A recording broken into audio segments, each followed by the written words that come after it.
Hey guys, it's Charlie. It is the 20th of April, Tuesday.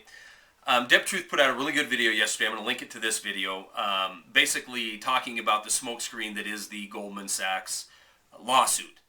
And I agree with her 100% in this video. And in fact, I fell for the same false hope that she did. And that is, when this news came out Friday, the stock started to tumble, the Dow started to tumble, and I got a feeling of hope that, is this really going to happen? Are we really going to see some justice doled out to these who are, in my opinion, criminals? Are they going to answer for what they've done?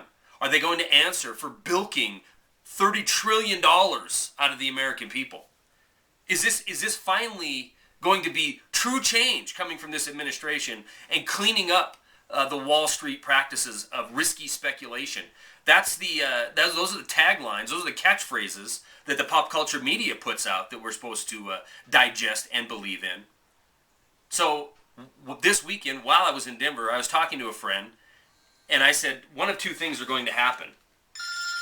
We're either going to see Monday morning open up, and the markets are going to continue their slide, and we're going to see all the financials, because all the too big to fails, all the buddies of Hank Paulson's sold these ridiculous synthetic, which is another word for fake, investment vehicles, these exotic investment vehicles, to get themselves fabulously rich at the expense of who gives a damn.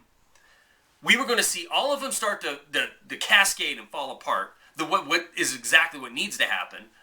And the markets will continue to fall, and the truth will come out, and justice will be served, and people will be thrown, it'll get changed from a civil into a criminal case, and people will be perp walked in front of the 5 o'clock news. That's what needs to happen.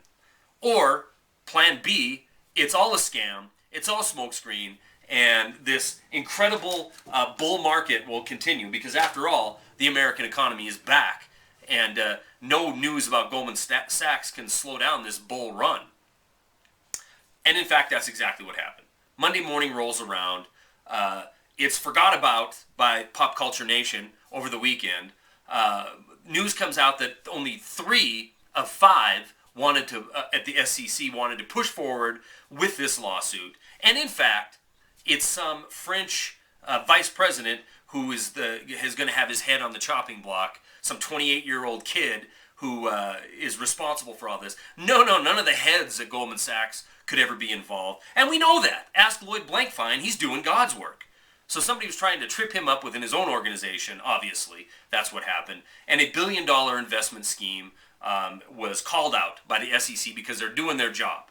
And it just absolutely infuriates me to the point of almost having no words to describe how infuriated I am. Why? Well, here's why. First of all, $1 billion. Okay, that's the amount of money we're talking about as being fraudulent investments. What does that represent? If they receive a fine for $1 billion, all of it, all of the alleged scam, all of the alleged fraud, $1 billion, great. 30 trillion is what's been estimated, spent or insured to backstop these criminals and their investments that they've created out of thin air. $30 trillion of our future is on the chopping block. In other words, $30,000 billion is what we're talking. 1 billion? What a scam. We've seen it before. So the false hope was naivete on my part on Friday. And all the signs were there. I mean, we saw it. We saw the president parade a bunch of doctors in white coats in front of a camera and talked about healthcare reform and how evil doctors are cutting off foots instead of taking out tonsils or whatever, because it pays more money to amputate a leg rather than to pluck an eyebrow.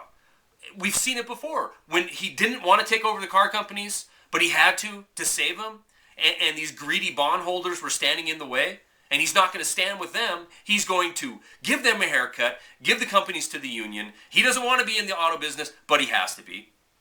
He doesn't want to be in the insurance business, but we have to backstop AIG to the tune of who knows how many billions of dollars. And as I sit down to make this video tonight, I watch a General Electric Capital commercial telling me how their economy is back and they know what it takes to innovate small business. Unbelievable. If you're a small business and you're not insulted when you watch that commercial, check your pulse. This is a scam.